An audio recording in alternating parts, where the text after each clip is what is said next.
Hello there and welcome to ABC-7 Extra. It is Sunday, August 7th. Glad to have you with us. Good evening, everyone. I'm Stephanie Guadian. For the next half hour, we're going to be talking about animal hoarding. How does it happen? In some cases, over and over. We will be speaking with a mental health expert and an animal services specialist. Right now in El Paso, there is no law limiting the number of animals a person can have living in their home or on their property. One of the questions tonight, should there be just such a restriction? Remember, we want to hear from you. You can email us your comments and your questions now to ABC-7 Extra at KVIA.com. You can also reach us by calling 915-496-1771. And on Twitter, just remember to use the hashtag ABC7 Extra. Earlier this week, El Paso Animal Service workers removed 15 dogs from one home in East El Paso. Turns out more than 50 animals were removed from that same home just a few years ago. At night barking, in the morning barking. Richard Madrigal's describing his neighbor's alleged animal hoarding, while our camera was not allowed inside the house where 15 dogs were found living in deplorable conditions. Animal Services did share these photos with us. Take a look. There is so much matted fur on this dog, it's hard to even see his eyes. It was an anonymous complaint, and the concern of the strong odor. As you can see, you can smell it from across the street. Workers wearing protective suits and masks entered the home at 2704 Fierro and found the animals. Living on their own feces, matted, underweight. Back in 2013, the same woman living in the home was discovered to be living with 54 dogs and a cat. It was not the number of pets that got her into trouble, rather the conditions in which the animals were living. There's no limit. As long as you could take care of them, as long as you're in compliance with city ordinance, state laws, for example, vaccination, registration, microchip, food, water, and shelter. The 54 animals picked up last time were taken to Animal Services. Many were transferred to rescue partners. Animal Services wasting no time to take care of the latest animals taken from the home. Just take a look at these before and after photos. Stephanie Guadian, ABC7. And joining us now is Dr. Marcelo Rodriguez-Chavez. He is the Chief Medical Officer for Emergence Health Network and also a psychiatrist. And we also have with us Hugo Novato. He's the Field Operations Manager with El Paso Animal Services, someone who has had firsthand experience, as you just saw, with potential hoarding cases. I want to thank you both for being with us tonight. Hugo, I want to start with you. You, as we just saw, were at that home where the 15 dogs were just taken from the home. How was it that you actually found out about this case? We received a call from a family member, and once they called us, we acted on it. It was the house was under surveillance already by us, but once we got that opportunity, we acted on it. What did you find when you went inside? It was terrible. It's feces, urine, cluttered, just going into the house. It's narrow, the pathways, the living conditions. The living areas were cluttered with items, so it was very difficult to even go in there. We have to wear special hazmat suits just to get in there. In this case, it's being considered potential animal cruelty, but tonight we are talking about animal hoarding. First of all, we want to tell people that this is actually a mental condition now, right? Yes, it is. Actually, in the past, it was categorized under anxiety disorders and under obsessive-compulsive disorder because they have found that there was a connection not only with that, but also obsessive-compulsive personality disorder, which is another end of the spectrum. But as of January last year, the American Psychiatric Association puts out our book, basically, that tells us what the criteria is. And now it's its own condition, and it's precisely called hoarding disorder. And one that would need to be treated. It maybe is not enough just to take the animals away from a person because, as we've just seen, it could happen again. Yes, not only treatment can be effective in some people, but it's been proven that people without treatment usually gets worse and worse with time. And the treatment so far is what? Mostly medication, SSRIs mainly, those type of antidepressant that works on serotonin exclusively, and they basically called that way. And therapy, basically cognitive behavioral, to change perceptions and behaviors that are related to it. Okay, so we definitely want to hear from you watching tonight. I think we have a caller that we're going to go to.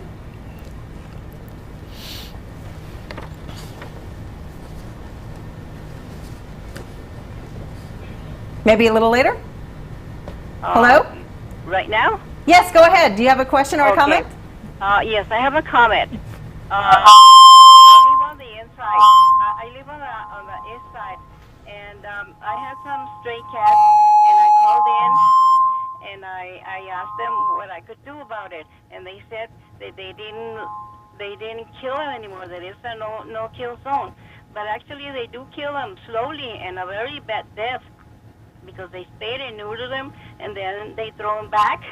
And what are they going to do? Who's going to feed them? Especially right now with this heat, no water, no food. So that's cruelty. That's a slow death. Okay, well, thank you very much for your call. And we would just ask callers, maybe when you do call in, to turn down your television set so we don't get that feedback. Did you understand her question? I think it was about the spay and neuter the cats where we release them back in. Right. Yeah, we do have a community cat program and a TNR program, which is successful right now. It's great. It's great. What we do is take animals in, spay, neuter them, and then release them back to the area that they were trapped. Yeah, and that is really key, you know, spay and neutering animals. I would imagine that in the case of hoarding situations, maybe they only start out with a few animals, but if you don't spay and neuter, then they have way too many on their hands. Right. It seems like every person that I came in contact in my career is that I got overwhelmed. That's what they say. And best thing to do is you know, just get the animal, take care of them. And these people they don't have the means of taking care of these animals. That's why people need to intervene right away. When you walk into a home, because there are a lot of people who do have multiple animals and are taking very good care of them, what are the signs, though, that you look for when you go into a house looking for? Well, first thing, just approaching the front door is a strong odor of urine and feces. But a lot of times it's just trying to make contact with that individual. These people, for some reason, are isolated from the community. Their windows are shut. So it's difficult to make contact with these people. It's best thing to do is just do surveillance until we get that perfect window of opportunity and then once we do make contact, we need to get the trust of these people. So you can take the animals. Yes. And get them help. Right. Doctor, does this sound familiar to you? Sounds very familiar. And actually, like we were discussing earlier, it's a lot more common than people think. It's estimated that 1 in 50 people in this nation actually have this problem in general, objects and animals. So, and out of those, 40% would have practically both, like you found in that home. It's not only the animals, but it's accumulation of all these objects, and it's not with the intention of collecting or whatever. It's more of a compulsive type of behavior that is tied up to significant anxiety. And it, from a neurobiological medical point of view, it's been tied up to difficulties actually making decisions, and rather not make it because they're so ambivalent about what they should do. Oftentimes they do know, and you're right, oftentimes they have the best intentions, but then they don't have the resources to really take care of the animals, or even the space. I've gone to homes of patients of mine where you can hardly walk. In fact, I could actually tell you of a particular case that the only space he had was a mattress he had to sleep on, basically. And since he couldn't get to the bathroom, he would have containers to take care of his needs. It was, incredible. So is that when it becomes delusional? The person becomes delusional? It could. They can't Actually, see what's in in front of certain them? cases, it has been tied up to delusions, which are false beliefs. And that's a psychotic symptom. Mostly it's related to depression and even more frequently to anxiety. Like I said earlier, in past years, it was considered to be an anxiety disorder, sort of an obsessive-compulsive disorder spectrum. And it has a lot to do with character. That's why you find that can vary from person to person. If somebody has a certain personality characteristics, those are going to actually influence their behavior in reference to what's going on in their lives. And it can affect everyone's life. It could be the family themselves, the neighbors, and they're, like you very well said, I mean, it really hinders their capacity to function. Oftentimes they're avoidant to the point that will not come out or basically close doors and windows and seclude themselves. Okay. And you have seen this over and over. You said, Yes. how long have you been with Animal Services? 25 years. So this is not exactly a new occurrence. You've seen this for years. Yes, I mean, it's the same situation every time, and with the team and we do such a great job on the process when we go ahead and remove these animals. We have a process on people are waiting at the shelter for us, and it's a great process, and the outcome is positive, just like this past story. How hard, though, is it to get in front of the problem, to prevent these types of situations from happening? Because like you said, sometimes you don't know unless a family member or a neighbor comes forward to let you know what's happening. Right. It's neighbors, family members, sometimes it's local or state agencies that notify us. Once we're the first responders to that, then we contact other departments and local and state agencies. But it is a challenge trying to get into the home to see the conditions. What types of fines could people face? Well, they range from Class C's to Class B's, and that's when cruelty comes in this, and police department has to be notified. And in this last case, it was being charged as animal cruelty. Was there something different about this last case that put it in that scenario? Well, 3 years ago, there was 54 animals and 1 cat. Well, 55 in total, but they were ideal, and the conditions were pretty good. But I think it had to do because the people were living there.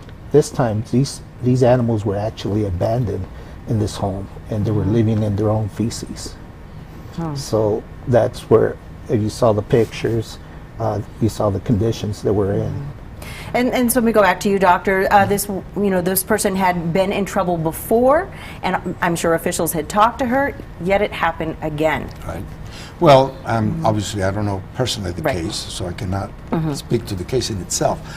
But it does tend to get worse.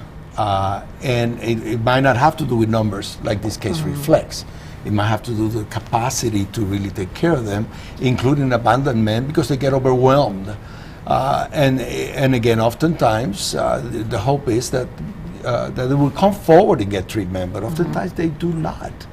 And that's where problems start evolving, because there might be other issues that could be identified with a good assessment, and then direct them to the resources where they need to be in order to be treated accordingly. Okay. I want to check with the director and find out if we have another phone call to go to. Not yet. All right. Well, we are waiting on you to go ahead and call us, give us your comment. We'd love to hear what you have to say on this topic. You're watching ABC-7 Extra. When we come back, we're going to have the end results of our ABC-7 Humane Society Telethon. We're going to show you how you help.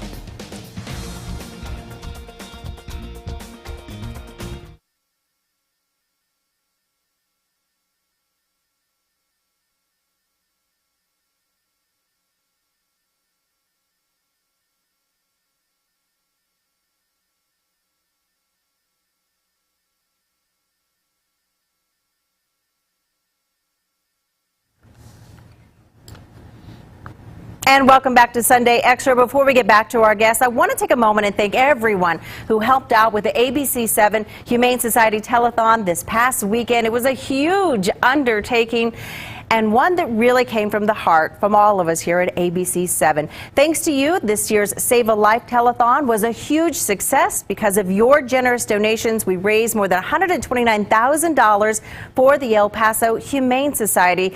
That total can still go up, and that's because we are still counting the online donations. If you missed the telethon or you still want to donate, you can still do that. Just head over to our website, and that is KVIA.com. You can also check out our adorable slideshow of all the pups. Again, we want to thank you so much. Well, tonight we have an exclusive story of 7 puppies that were left outside of the Humane Society earlier this week in the middle of a thunderstorm. ABC-7's Juan Carlos Navarrete shows us how your donations are already being put into action.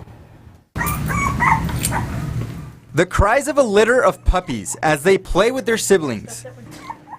Just hours earlier, their cries of help came from outside the Humane Society. It was raining heavily in the Northeast, and as I drove in, I saw by the front gate this black box. The shelter's director had a gut feeling, and she was right. My initial reaction was, oh no, because I've seen this before where there's animals left in these boxes. In total, 7 puppies were found inside a crate filled with rainwater. Betty Hoover says if you find yourself with a litter of puppies or cats that you don't want, take them to the shelter during business hours. Otherwise, you're breaking the law. Not only are they harming these animals and putting them at the potential for death, they're also violating El Paso laws by abandoning the animals.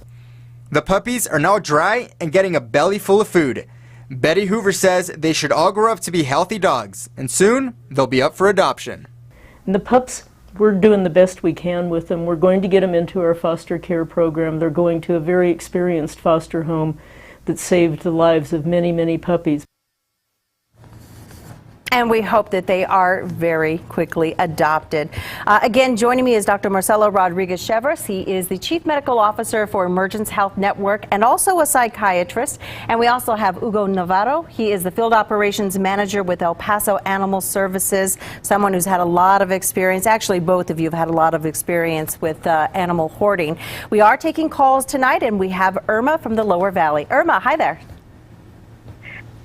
Hi, yes. I just wanted to call and applaud and commend Mr. Navarro and his staff for the wonderful job that they did on this hoarding case.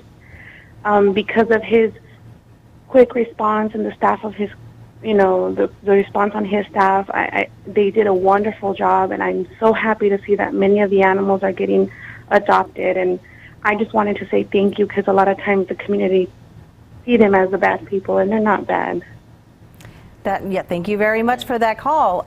This case, you did get to the animals in time, and they are being given makeovers and being treated, and hopefully they are going to be adopted out.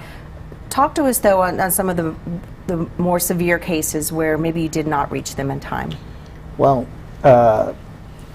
when we go through the house, it's just not a one-day process. It takes a week because of all the clutter and the safety issues.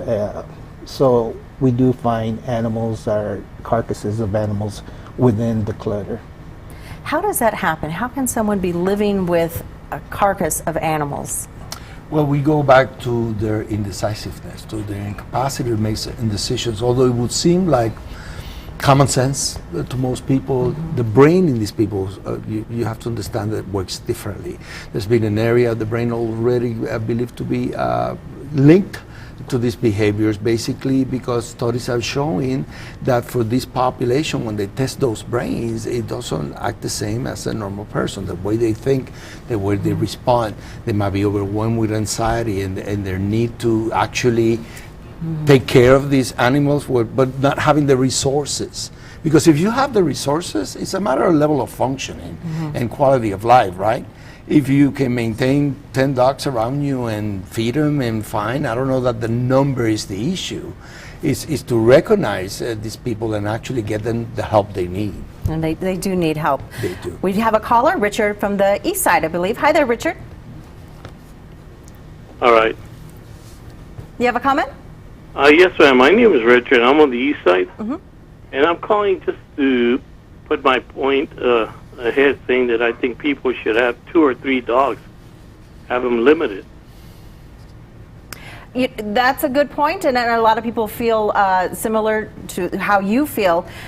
Why do you think people should only have that number of dogs? Well, I think if you have a big dog, I think maybe like a pit bull, I think you should only have 1 dog, or a German Shepherd, and smaller dogs, maybe 2 or 3, and that's it.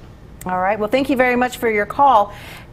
Interestingly enough, we put this question out to people last year. I should say the Animal Services Department did ask them whether or not that we should have an ordinance limiting the number of pets that a person could own.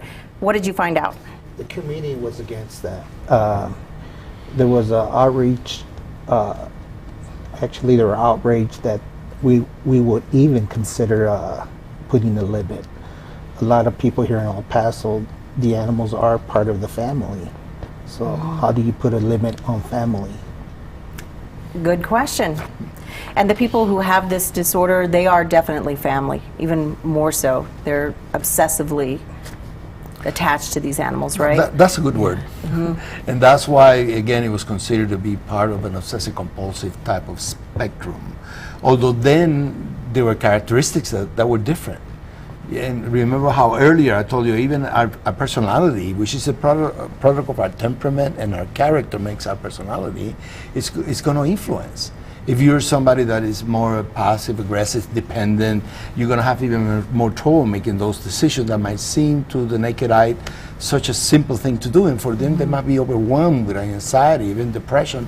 And as we said earlier, even psychotic type of thinking. So, and those are difficulties with reality testing, that for them it might not seem that there's an issue, when to those around them it's clearly so.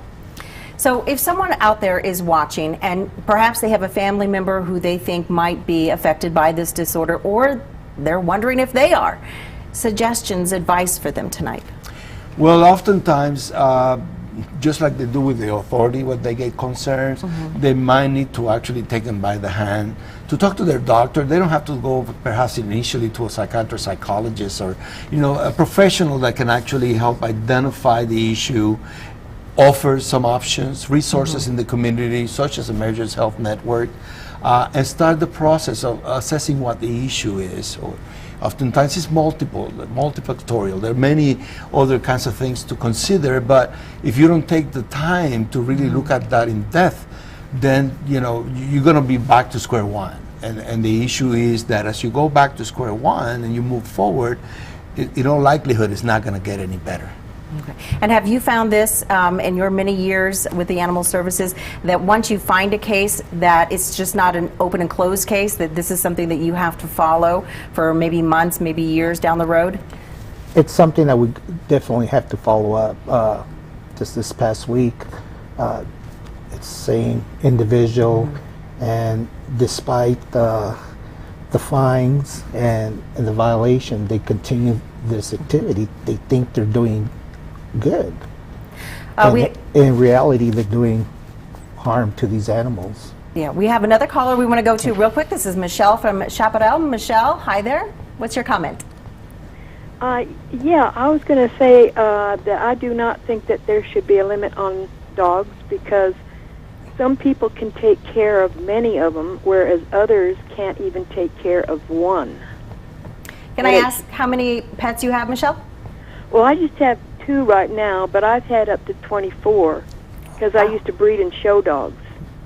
So I took care of them correctly. But I think the authorities should be able to check on people to make sure that they're taking care of them right, instead of waiting until it gets this bad.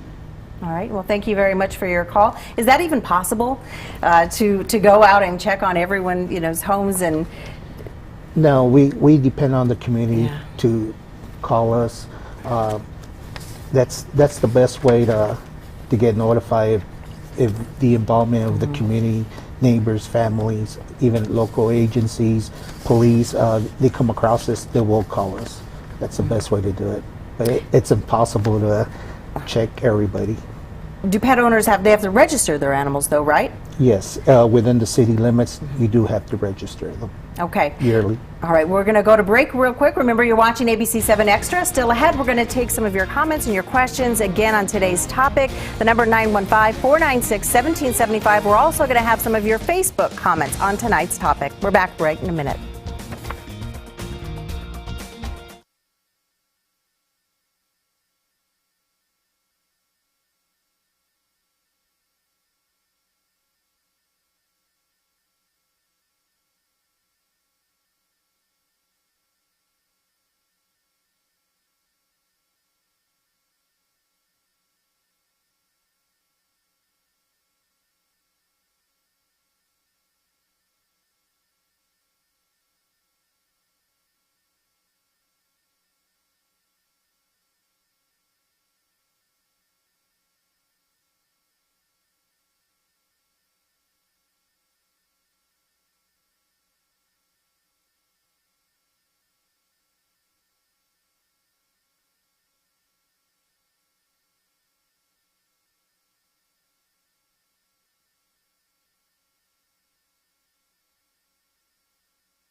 Welcome back to Sunday Extra. We want to take a look at a few of your Facebook comments. Valerie says, El Paso doesn't have a city ordinance to limit them. I've never lived where there wasn't a city ordinance limiting house pets, 2 cats or 2 dogs or 1 of each, etc.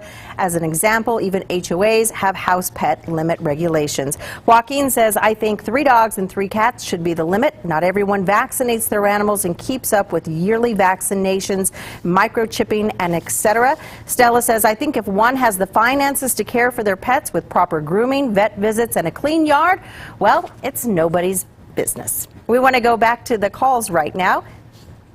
Are you there, caller? Hello?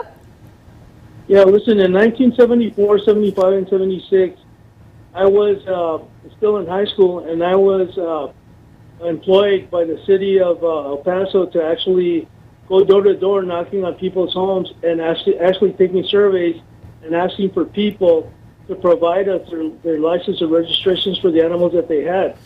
So contrary to what this individual is saying there, David Dusing was actually he was in charge of the animal control, and we were going door to door. So there was more of a control, and they were eliminating what was going on at that point in time.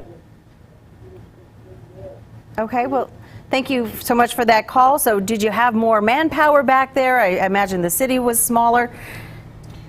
Oh, the city was a lot smaller, but canvassing the areas is one of our missions that we're going to get to. And that's a good way to talk to the community and find out how many dogs and cats are actually registered.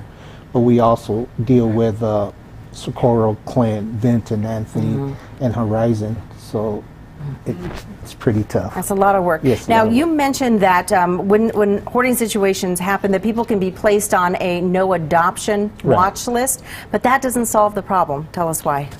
Well, they could get their friends to come. They'll get these animals from Craigslist also. You know, my understanding, a lot of this case alone, they were getting animals from Craigslist. So we do have a new software that we have, which is PetPoint, and we can actually put people on the list, on the no adoption list now. Yeah. All right, final thoughts for those who are watching tonight who are thinking that maybe they know somebody. Yes, actually, it's time to act oftentimes. It might seem that perhaps we don't want to hurt anyone, but it seems like we're hurting more by only holding back and not really coming forward, because again, there is help out there, there is hope. Okay, well, our board is just lit up with calls, so we want to go ahead and take one more. Billy, are you there? Hey, Mr. Navarro, I just wanted to thank you so much for all the years of service that I worked under you. You're an amazing person, and I know truly in my heart that Animal Services is doing the right thing. And I thank you very much for all the great things you've taught me. All right, well, thank you, Billy, for calling in. It's a difficult job that you have. It takes a special person to do this job. I think so. Thank you both very much for being with us again tonight. Want to thank Dr. Marcelo Rodriguez Chevres, with your Chief Medical Officer for Emergence Health Network, and also Hugo Navarro, the Field Operations Manager with El Paso Animal Services. Thank you for joining us. I'm Stephanie Guadian. We're going to leave you with a few of the animals that were saved during this weekend's Humane Society Telethon. Take a look at them. Thanks, everyone. Have a great week. We'll see you next week.